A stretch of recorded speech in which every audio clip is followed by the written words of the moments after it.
There's no question that Trinidad and Tobago could safely claim the title as the music capital of the Caribbean. But it can be argued that the general public does not know much about our music.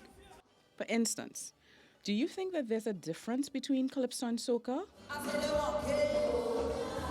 Now, while many would say yes, there are some in the industry who would disagree. So the Lord Pretender said many, many years ago, there's no such thing as a soca song. There's only calypso with a soca beat. So, right, so he made the distinction that there's a soca beat, but the term calypso is broad enough to encompass everything that people are doing. And that was probably the most significant change between calypso and soca is just really in the type of drum beat used to accompany it. And that is one of, even though to my mind there were other things, but I take Pretender's point, I understand his point, because soca is a form of calypso. It's not some ugly stepchild as people like to pretend. Soca was invented by a calypsonian or popularized by a calypsonian. It's a form of calypso. It's just the beat, the drum beat is different. Right? Can you give me an example? Well, to demonstrate, the traditional calypso beat is syncopated in that you have something like, so that is very much the pulse of calypso, what you call a syncopated or offbeat. What soca did was utilize the sort of disco type drums that were popular at the time. It is a straight thing with an offbeat.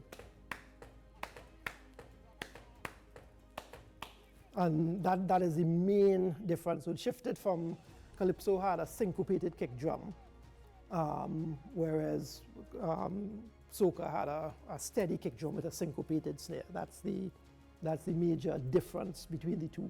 Also, people don't appreciate this fact, soca was slower than calypso. It was meant to be slower. One of the concerns that Shorty had at the time was that calypso was getting too fast. And everyone was looking at tempo to try and get a road march. So calypso, they have always been newsflash, they have always been up-tempo calypsos. People never used to chip politely down the road. They've always been up-tempo calypsos.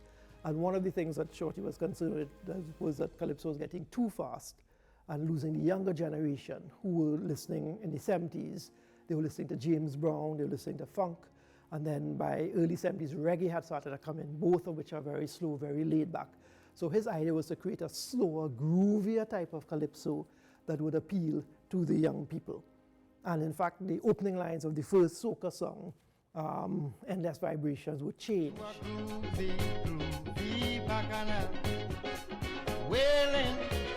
The accent of carnival to a groovy bacchanal. So soca has been groovy from the start. But what happened post that point, which I think is the point that Pretender was making, as the soca beat grew in popularity, calypsonians started to use the soca beat on the typical up-tempo, Lavway road march type songs, hence the concept of a calypso song with a soca beat. And that is what most people think of as calypso, soca nowadays. And speaking of Shorty, you know him as the inventor of soca. But there are discussions about that as well. Let me let Omari Ashby of Kindred explain. Now, this is a touchy subject, because for everyone, they say who invented soca, they will say Shorty.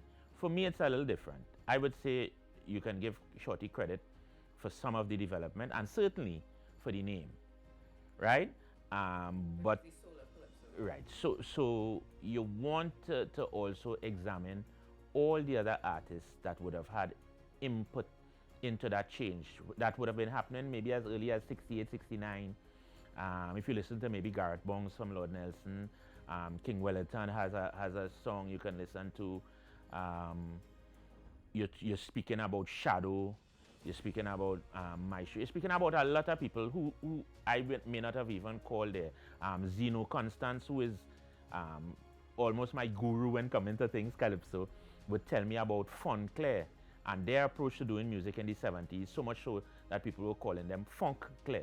Yeah, You know? said that they would do it so much? Well, they had that kind of funky style of playing their repertoire. And this is from Zeno, right? Zeno told me this in our discussions. And also, you don't want to take away from the contribution of the musicians. Yeah, because any musical development has to be done also with the musicians.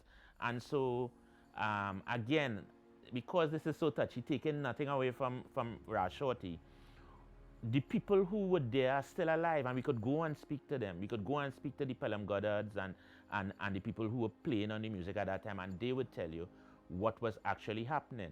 And so, so I think soca, really, that development was not a one-man thing. Earlier in this program, we spoke about the fact that much of our history is hidden and that there's need for more research and education because there's much to learn about the development of our music. Because we haven't even spoken about the evolution of chutney or the spectacular rise of Trinidad.